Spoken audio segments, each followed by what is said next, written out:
Yes. Hi, Mr. Buffett and Mr. Munger. This is Whitney Tilson, a shareholder from New York. For many years, both of you have been warning about the dangers of derivatives, at one point calling them financial weapons of mass destruction. Yet every year, tens of trillions of dollars of derivatives are bought and sold. It just seems to be getting bigger and bigger and almost certainly improperly accounted for. And so I was wondering if you could comment specifically if you have any thoughts on how much longer this might go on. Do you see anything imminent that could derail this ever-inflating bubble? What might trigger it? And who should be doing what to try and mitigate this looming danger? Well, we've tried to do a little to mitigate it ourselves by talking about it. But you're right that, and it isn't the derivative itself. I mean, there's nothing evil about a derivative instrument. As I mentioned, we have 60 some of them at Berkshire, and on Monday I will go over with the directors. I'll go over all 60 some, and believe me, we'll make money out of those particular instruments. But the usage of them on an expanding basis, more and more imaginative ways of using them, introduces essentially more and more leverage into the system. And it's an invisible or largely invisible sort of leverage. If you go back to the 1920s, after the crash, the United States government held hearings. They decided that leverage, margin in those days as they call it, leverage contributed to perhaps the crash itself and certainly to the extent of the crash. And it was like pouring gasoline on a fire when people's holdings got tripped. You know, when stocks went down 10%, people had to sell, and another 10% more people had to sell, and so on. So leverage was regarded as dangerous, and the United States government empowered the Federal Reserve to regulate margin requirements, regulate leverage. And that was taken very seriously. And for decades, it was a source of real attention. I mean, if you went to a bank and tried to borrow money on a stock, they made you sign certain papers as to that you weren't in violation of the margin requirements, and they policed it. And it was taken quite seriously when the Fed increased or decreased margin requirements. It was a signal of how they felt about the level of speculation. Well, the introduction of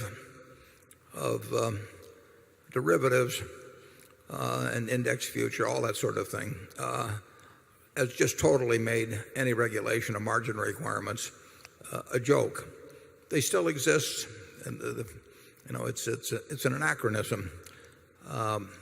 So I believe, I think Charlie probably agrees with me, that we may not know where exactly the danger begins and at what point it becomes a super danger and so on. We certainly don't know what will end it precisely. We don't know when it will end precisely. But we probably, at least I believe, that it will go on and increase to the point where at some point there'll be some very unpleasant things happen in markets because of it. You saw one example of what can happen under forced sales back in October 19th, 1987, when you had so-called portfolio insurance. Well, now portfolio insurance, and you ought to go back and read the literature for the couple of years preceding that. I mean, this was something that came out of academia, and it was regarded as a great advance in financial theories and everything. It was a joke. It was a bunch of stop-loss orders, which, go back 150 years or something, except that they were done automatically and in large scale by institutions, and they were merchandised. People paid a lot of money to people to teach them how to put in a stop-loss order. And what happened, of course, was that if you have a whole series of stop-loss orders by very big institutions, you are pouring gasoline on fire. And when October 19th came along, you had a 22% shrink in the value of American business, caused essentially by a doomsday machine. A dead hand was selling as each level got hit. And 3 weeks earlier, people were proclaiming the beauty of this. Well, that is nothing compared. It was a formal arrangement to have this dynamic hedging or portfolio insurance sell things. But you have the same thing existing when you have fund operators operating with billions and in aggregate trillions of dollars leveraged who will respond to the same stimulus. They have what we would call a crowded trade, but they don't know it. It's not a formal crowded trade. It's just that they're all ready to sell if a certain given signal or a certain given activity occurs. And when you get that coupled with extreme leverage, which derivatives allow, you will someday get a very, very chaotic situation. I have no idea when. I have no idea what the exogenous factor. I didn't know that shooting some archduke, would start World War I, and I have no idea what will cause this kind of a thing. But it'll happen. Charlie? Yeah, and of course the accounting being deficient enormously contributes to the risks. If you get paid enormous bonuses based on reporting profits that don't exist, you're going to keep doing whatever causes those phony profits to keep appearing on the books. And what makes that so difficult is that most of the accounting profession doesn't even recognize how stupidly it is behaving. And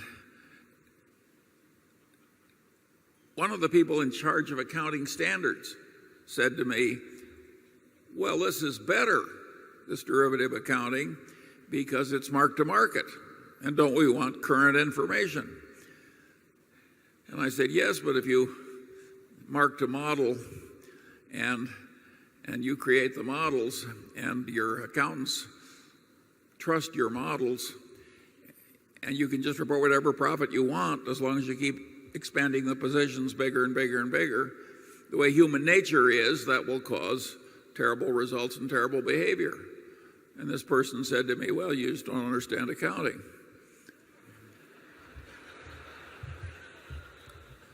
If 4 years ago or whenever it was when we started to liquidate Gen Re's portfolio, we had reserves set up for in the hundreds of millions and all sorts of things. And our auditor, and I emphasize any other of the big four auditors, absolutely would have attested to the fact that our stuff was marked to market.